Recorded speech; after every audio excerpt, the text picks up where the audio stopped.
Anong ginagawa mo rito, Arman? Nasaan yung mag-ina ko? Saan sila dinaling Jonas? Nakipagsundo ka kay Jonas, Arman. Sundin mo na lang yon. Pero kailangan ako ng pamilya ko. Hindi pa ligtas ang kalagayan nila, Arman. Gusto mo bang bawiin ni Jonas ang tulong niya? Gusto mo bang mailagay ulit sa panganib ang buhay nila? Hinding-hindi mo na sila makikita pa, Arman. Kaya tanggapin mo na yon hanggang maaga pa.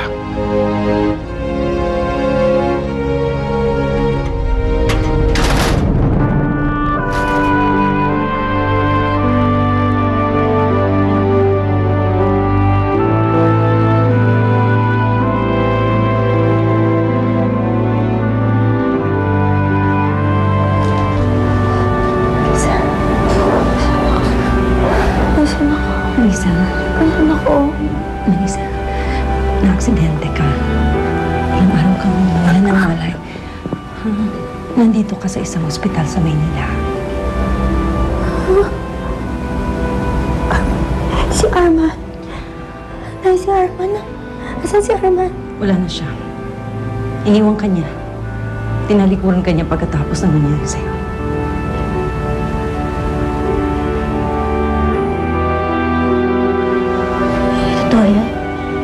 Hindi niya magagawa sa akin yan. Totoo yun, Melissa. Si Jonas ang tumulong sa'yo. Basta ka nalang inabando na ni Arman. Nagsisinungaling ka! Hindi magagawa ni Arman sa akin yon. Hindi niya magagawa sa akin. Melissa. Asan ang anak ko? Tay, nasan ang anak ko? Asan ang baby ko?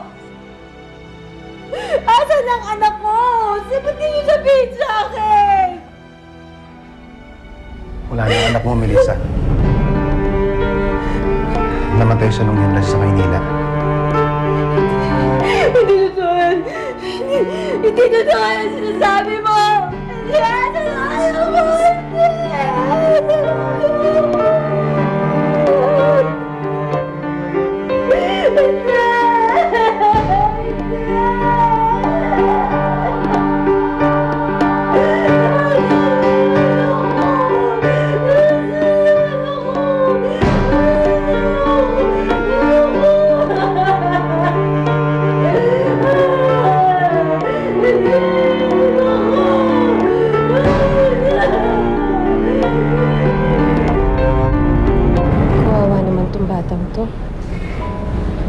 Hindi na niya makikilala ang nanay niya.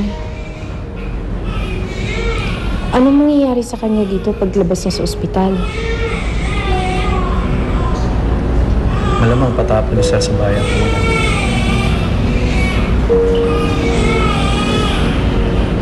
Alam mo, matagal ko nang gusto magkaroon ng anak. Kaya lang baog ako kaya hindi kami magkaanak ng mister ko.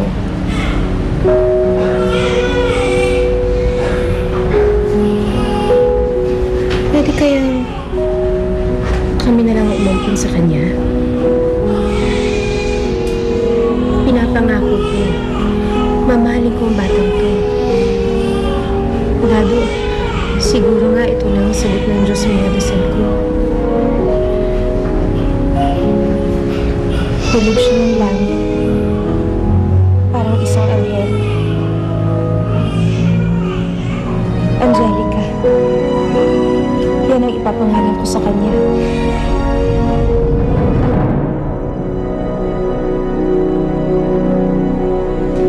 Patawarin mo ko, anak. Di man lang kita nasilayan. Di man lang kita nahawakan.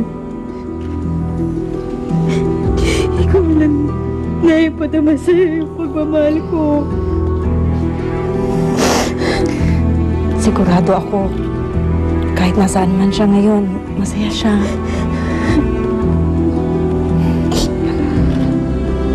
Ay, diba sabi naman ng matatanda, kapag namatay daw ang baby, nagiging kerubin sa langit.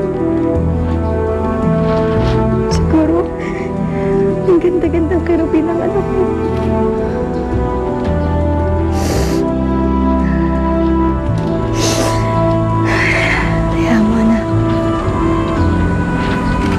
Kita rin tayo muli. Gusto kong puntahan si Arman. Anak, wag mo nang sayangin ang oras mo sa kanya.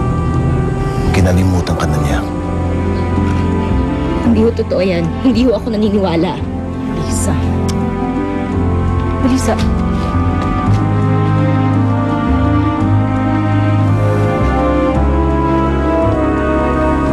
Lado. Huwag kayong maglala, sir. Patuloy kong binabantayan bawat galaw ni Arman. Gaya ng bilin niyo sa akin. Nasa loob na ako, sir. Mula na mawalay sa mag-ina, walang ginawa itong gagong to kundi maglasing. Anong gusto niyong gawin na dito? Ligpit ka ba, sir?